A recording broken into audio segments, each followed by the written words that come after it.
Assalamualaikum warahmatullahi wabarakatuh. Waalaikumsalam warahmatullahi wabarakatuh. Untuk mengawali pembelajaran hari ini, mari kita berdoa menurut agama dan kepercayaan masing-masing. Berdoa, mulai. Berdoa, selesai.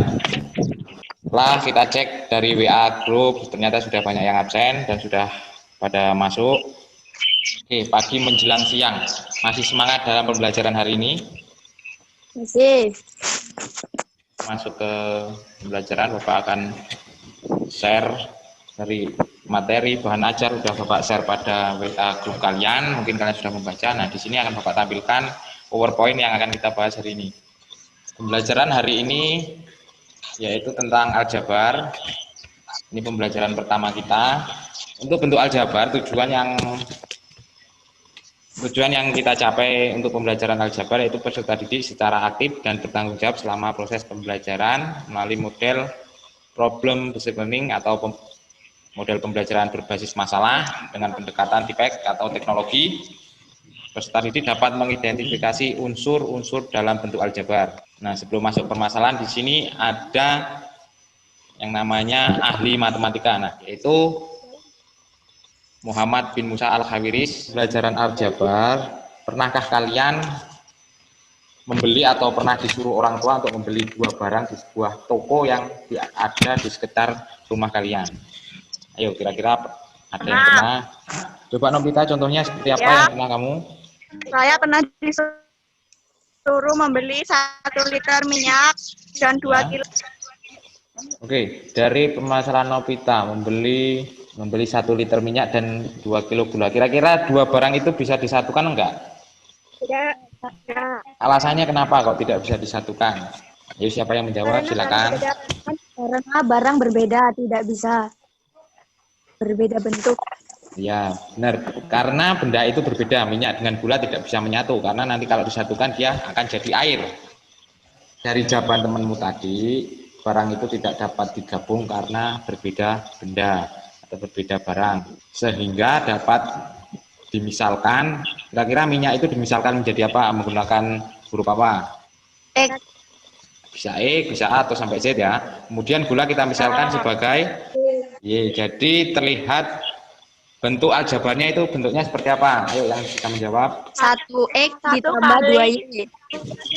1X ditambah 2Y.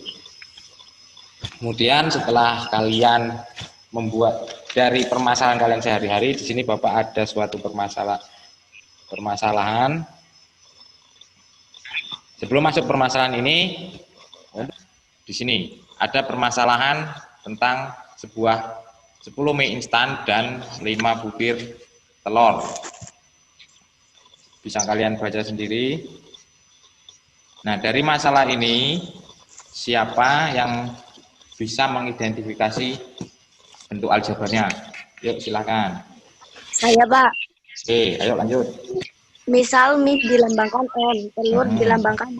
Jadi bentuk aljabar 5M ditambah 5T. Oke, bagus jawabannya. Oke, jawabannya cukup tepat, yaitu di sini sudah Bapak coba jawab juga. Nah, mie instan dimisalkan yang masuk dalam kantong itu M, telur yang dimasukkan dalam kantong itu T, mie instan yang masih di luar itu dikatakan konstanta, sehingga dapat dibentuk aljabarnya yaitu 5M ditambah 5T dan ditambah 5. Nah, jadi dari permasalahan yang sudah ada, siapa yang bisa menyimpulkan unsur-unsur aljabar? Yuk, gantian yang lain yang belum ngomong. Yuk, silakan. Unsurnya ada 3, 1 variabel. Ayo, ulangin yang jauh, suaranya nggak jelas.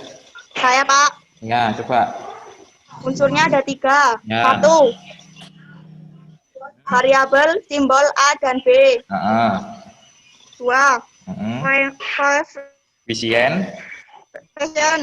Angka di depan 3, konstanta angka yang sendiri yaitu 5.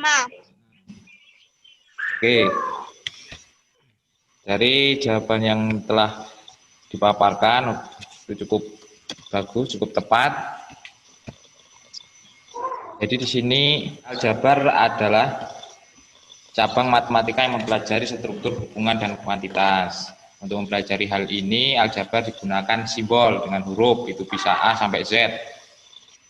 Untuk mempresentasikan bilangan secara umum sebagai sarana penyederhanaan dan alat bantu memecahkan masalah. Nah, contohnya seperti ini, ada 2 toples dan 20 kelereng. Nah, di mana toples itu dilambangkan dengan X atau lambang yang lain, bisa kalian gunakan A sampai Z, dan kemudian kelereng dilambangkan dengan Y, sehingga dapat dibuat aljabar 2X ditambah 20Y. Nah, dari di sini semua, dari materi ini sudah kalian baca semua, sehingga kita masuk ke diskusi LKPD yang telah Bapak kirimkan di dalam grup WA kalian. Nah, silakan kalian diskusikan sesuai dengan kelompok yang sudah ada. Bapak kasih waktu 3 menit untuk berdiskusi. Nanti setelah itu kalian akan presentasikan hasil diskusi yang telah kalian lakukan. Nah, yuk silakan yang mau menjawab. Dari kelompok 1 siapa yang menjawab? Kita, Pak. Ya, silakan nomor 1. 3X dikurang 2, variabelnya X, konstatanya 2. Terus kemudian simpulkan. Jadi kesimpulannya adalah konvesien adalah angka-angka yang terletak di depan variabel. Variabel adalah berupa huruf. A adalah angka yang tidak memiliki variabel. Kemudian kelompok 2 di aktivitas yang kedua. Ayo siapa yang jawab? Silakan. Sama. Yo, lanjut. 5X ditambah 2Y dikurang X dikurang 3Y. Jadi suku sejenisnya 5X dan X. 2Y dan 3Y. Nah, kemudian setelah dijawab soalnya, sekarang disimpulkan. Suku sejenis adalah yang memiliki variabel sama. Suku tak sejenis adalah yang memiliki variabel berbeda. Jadi setelah kita mengerjakan diskusi, setelah materi, siapa yang bisa menyimpulkan untuk pembelajaran hari ini? Ya, lanjut. Ada angka yang menyatu. Ya, oke. Bentuk aljabar adalah angka dan huruf yang menyatu. Oke, jawabannya bagus. Yuk, yang lainnya. Ya, Pak. Ya, lanjut. Unsur aljabar ada 3, yaitu variabel, koefisien, dan konstantan. Ada lagi yang bisa menambahkan? Saya, Pak. Oke, lanjut. Suku sejenis adalah yang memiliki simbol sama. Suku tak sejenis adalah yang memiliki simbol berbeda. Oke, ya, jawabannya cukup bagus dan cukup sesuai. Sehingga dapat kita simpulkan bahwa bentuk aljabar itu adalah disusun oleh angka dan huruf, kemudian suku seluruh bentuk yang dipisahkan oleh tanda operasi hitung. Variabel merupakan simbol yang berupa huruf. Angka yang menempel dengan variabel dikatakan koefisien. Angka yang berdiri sendiri itu dikatakan konstanta. Suku yang memiliki variabel sama itu adalah suku sejenis. Kemudian suku yang variabelnya berbeda dikatakan suku tak sejenis. Nah, setelah dari pembelajaran ini, dari kesimpulan ini akan Bapak kasih soal evaluasi yang telah Bapak kirimkan di grup. Kalian kerjakan, kemudian nanti dapat langsung dikumpul di WA grup. Kasih waktu 3 menit, silahkan dikerjakan.